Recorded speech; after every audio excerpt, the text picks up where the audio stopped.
ቤተሰብ ዛሬ እንግዲህ ብሩኬ ለሀይሚዬ የራት ግብዣ ደስ በሚል አበባውን ለፍቅረኛው ብትንትንትን አድርጎ ምርጥ ጊዜ እዛው ቤታቸው ውስጥ ደስ የሚል የፍቅር ጊዜ እያሳለፉ ነው። ራትም ጋብዟል እና እንግዲህ መግቢያው ላይ ዛሬ ደቂቃቸው በጣም ጠውሏል። ከግማሽ ሰዓት በላይ ነው ያወራው።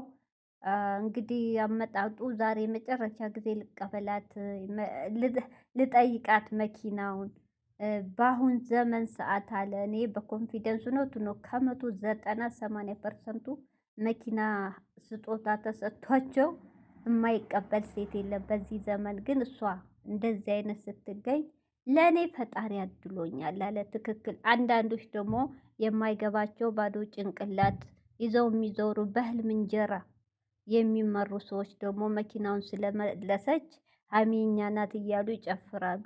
ይገርማል። አይ አለማወቅ ስንት እና ስለ ምቀኞቹም ብዙ ፈተና በውስጥ የሚደረገው ሁሉ የሚላክልኝ ሁሉ እኔና ሀሚን ለመለያየት ግን ከጥላቶቻችን የሚወዱን ይበልጣሉ አለ። ትክክል። ብሩክ ይኸውልህ ሙሉ በሙሉ ወንድሜ ሁሉም ይወደኛል አይደለም በዚህ ዓለም። ግማሹ ሲወድ ግማሹ ደግሞ ጉድጓድ ቆፋሪ ምቀኛ ነው የበዛው። ያ ማለት እኔ አላቅም። እናንተ ለይተው ምንድን ነው የሚጠቀሙት ነው? ሀሚስ ለሚፈልጓት ወንዶች ትሆናለች ወይ? አንተ ስለሚፈልጉ ሴቶች ትሆንላቸዋለህ ወይ ነው? ይሄን ለምን አይገነዘውም? እህቶቼ አንድ ሰው እኮ እነዚህ ልጆች ልባቸው ትስስር ነው። ሀ ብለው ፈጣሪ ያገናኛቸው ነው። ከድሮ አብረው ያደጉ መከራ ስቃይን አብረው ያሳልፉ ናቸው እዚህ የደረሱት። ፍቅር መጠየቅ ደረጃ የደረሱት ማለት ነው። እንዲህ ትናንት ወይም በአንድ ወር በሁለት ወር አፈቅርሃለሁ ብላ የመጣች ሴት አይደለችም። ብሩኬም ደግሞ አፈቅርሻለሁ ብሎ ሄዶ ወንድ ልጅ አይደለም። ሁለቱ ብዙ ፈተና አይተው ብዙ እቅድ ያላቸው ብዙ ህልም ያላቸው እድሜያቸው ሳይበግራቸው እድሜያቸው ሳያሳስታቸው ላላይማ የቆሙ ናቸው። 2 ዓመት ከ2 ወር ነው የፍቅር ጥያቄ እንኳ ያቀረበላት። አያችሁ። እና እነዚህ ልጆች እንላይ ማለት ሀሚም ለማንም አትሆንም ብትለዩ፣ ብሩኬም ለምን ለእናንተም አይሆንም። እውነቴን ነው። እነዚህ የተፋቀሩ ልጆች እውነቱን ነው። ብሩኬ ፈተና ቢበዛ አይለያዩም። አትልፉ፣ አይለያዩም። አዎ ፈተና ከዚህ እንደውም ፍቅሬ ባይ ሶሻል ሚዲያ ላይ ፍቅር መገላለጽ ጥሩ አይደለም። ብሩኬ እውነቴን ነው በውስጥ አፈቅርሻለሁ ብሎ በውስጥ ተመካክሮ ቢጨርሱ ይሻለው ነበር። ሚዲያ ላይ ምን ነው ባለወጣው ነው ያልኩት። አሁን ፍቅሯን ስትገልጽላት ብሷል አለ። ብሱ እኛን ለማለያየት ከወደፊቱን ከመጀመሪያውን ብሷል አለ። ለምን አትዋቸው? ምን አረጓችሁ? በኋላ እንደው ፈጣሪያችሁን አፈሩ? ምን አረጓችሁ? ቆይ ቢለያዩ ምንድን ነው የምትጠቀሙት? እነሱን ጎርታችሁ ምንድን ነው ጥቅሙ? ቆይ ጥቅም አለው? የምታገኙ ነገር አለ? እሱ ስለእናንተ ይሆናል፣ እሷ ስለእናንተ ትሆናለች። ኧረ ተው፣ እውነት ተው። እስቲ በራሳችሁ የራሳችሁን ህይወት ኑሩ። እስቲ ተዋቸው ልጆቹን፣ እውነት ተዋቸው። የሰው ነው በቃ። በህልም እንጀራ አትጓዙ። እያየን ነው። እውነቱን ነው። ጭራሽ ይፋ እየተናገሩ ነው እኮ እየወጡ። እውነቱን ነው። ሁሉ ነገር ቆፍጠን ትቶ ነው እንዳልሰማ እንዳላወቀ ሆነው እያወቁ ነው። በጣም ያሳዝናል። እኔ እንጃ ያሳዝናሉ። ብቻ ብሩኬ ወንድሜ አትፍራ፣ ጸሉ። እውነቴን ነው።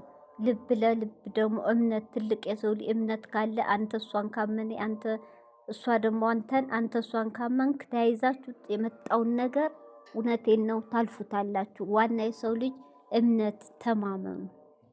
ከተማመናችሁ ምንም ነገር አያግዳችሁም፣ አይገድባችሁም። አይዟችሁ፣ ጠንክሩ። ሁሌ ምቀኛ መጨረሻው አያምርም። ለጊዜው ቢጎዱም ግን መጨረሻቸው አያምርም። እና ስለዚህ እንግዲህ ሀሚዬ እንግዲህ አላረገው ብላለኝ።